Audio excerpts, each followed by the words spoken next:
Hey guys, and welcome back to my YouTube channel. We are back with episode 2 of Lydia Talks Football. That's right.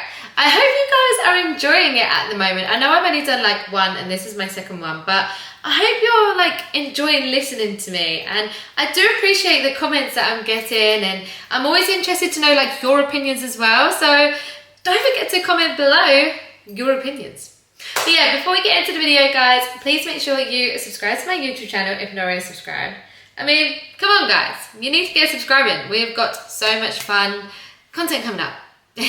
And make sure you follow all of my social media, like my Twitter or X, whatever you want to call it. Like, you've got a mixture of things, you've got pictures, and you've obviously got a lot of game talk and my opinions and like any news. You get the point, right? So just go follow it.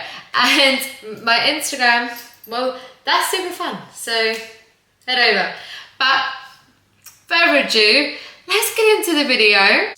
Well guys, where do we start? Let's start with the Brighton game that we literally just had.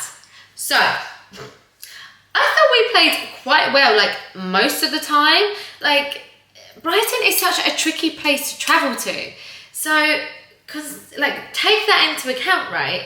We did control most of the first half. And if it wasn't down to some poor defending, then we would never have been 1-0 down at half time. Like, let's just throw it out there. Like, Dallo should have closed down the initial cross. Like, Pedro, right, was able to swing it in with no pressure at all. He literally just stood off of him. Like, once the ball had swung in, Maguire should never have let the ball bounce in the box.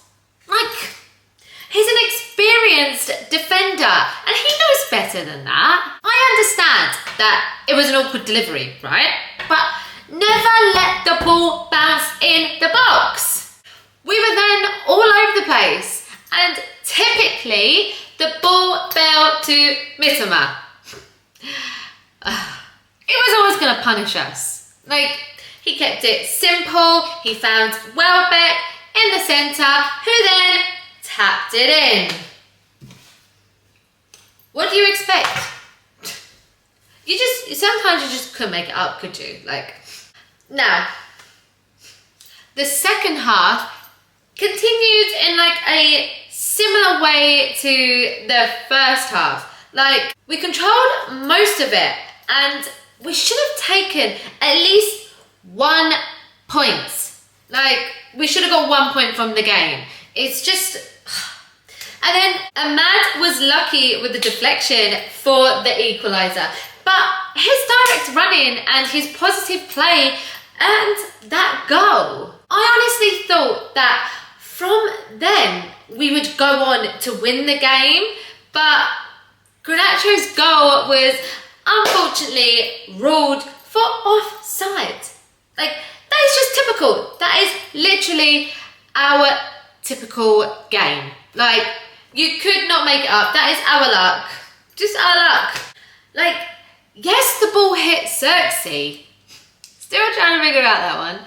Yes, it hit him on the line, but there was zero intention behind it.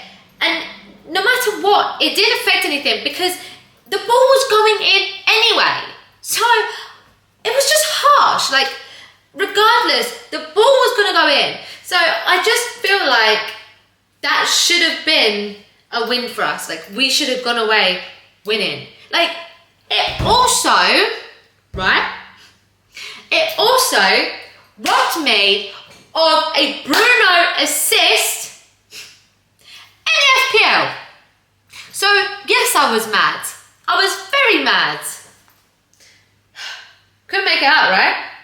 Brighton's winning goal was an absolute sickener. Like, if it weren't for the comical defending, then the game finishes 1-1. Now, I know Ten Hag, right, likes to go for the win, which we all want to win. It's brilliant to have like that mentality, but sometimes it works and sometimes it doesn't.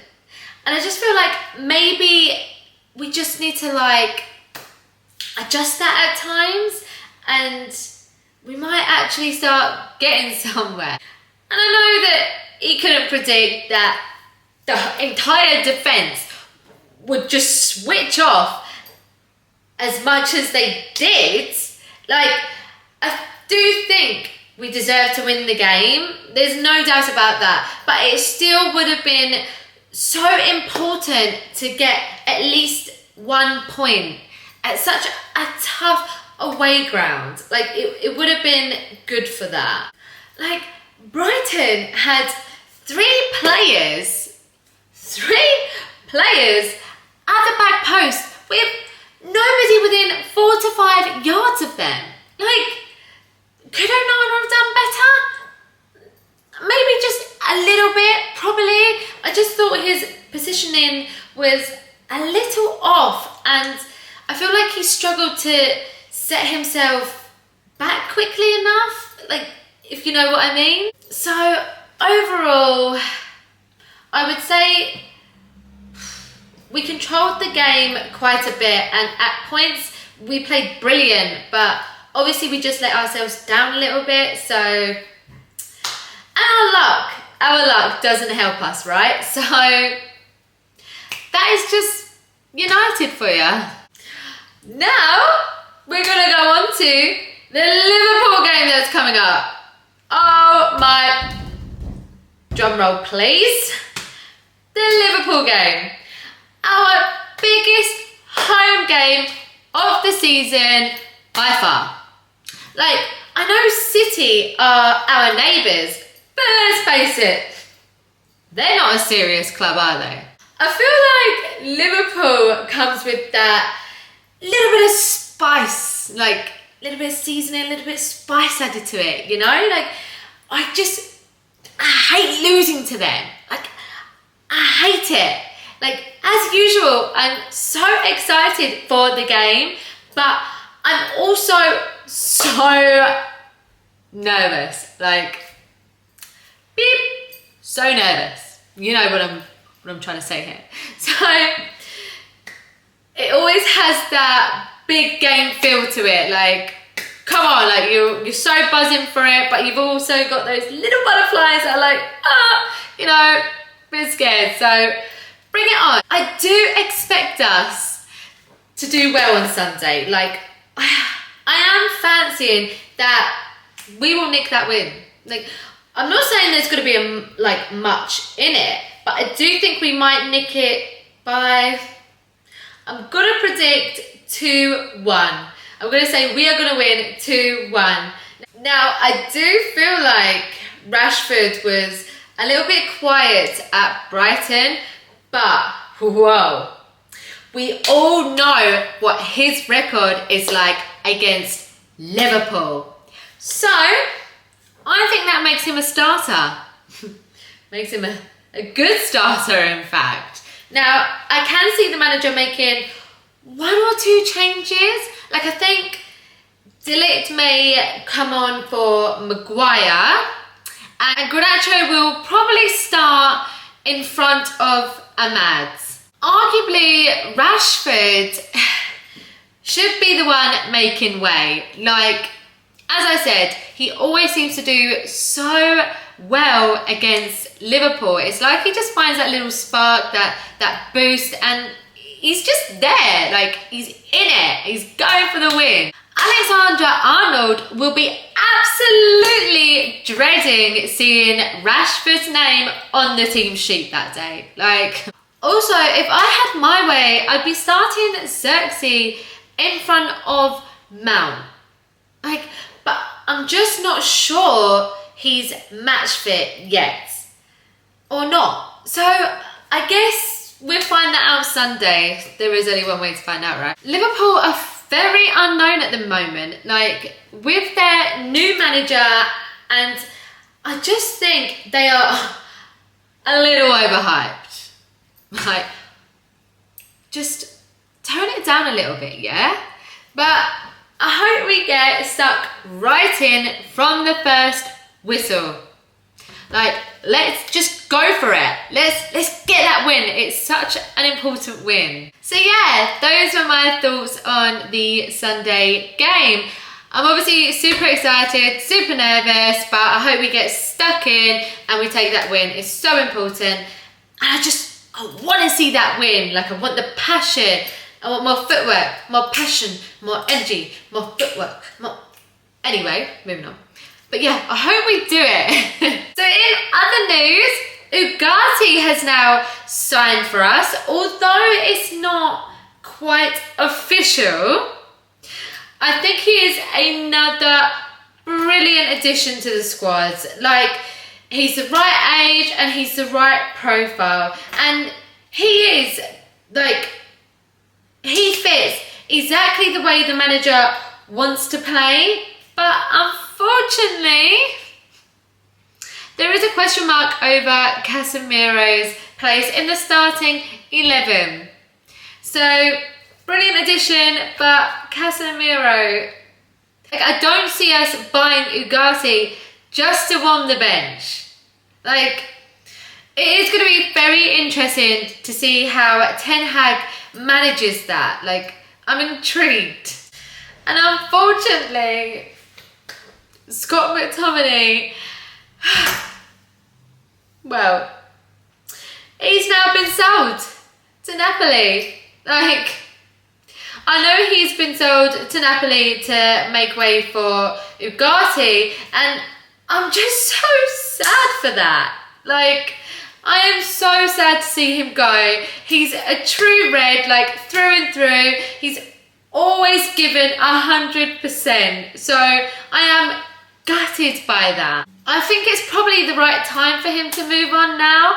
Although it's so sad, but I hope it really works out for him in Italy. Like, I hope he does so well. Like, all the best for him. Hannibal has left too. He's now away to Burnley. Like, I think it's a good move for him. Like, they're a good club and they do have a very big chance of promotion again this season. So I do think it's a good move for him. Like, he was another one that offered a lot of promise, and for whatever reason, it just didn't work out for him at United. So I wish him all the best. I don't really see us bringing in anyone else before Friday, but I do think there's obviously going to be further departures. Like, not sure yet, but Sancho will hopefully leave. Now, I would love that to be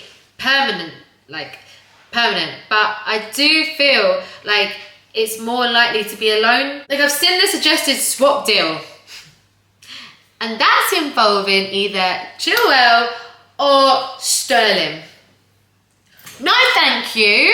No thanks. I wouldn't want either of them at United. So, no. I can see him moving abroad on another season-long loan.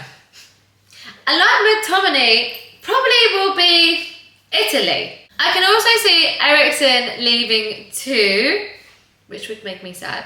But possibly back to Holland, I think, if he was gonna. Overall though, I do think it's been a very positive summer of transfer business at United.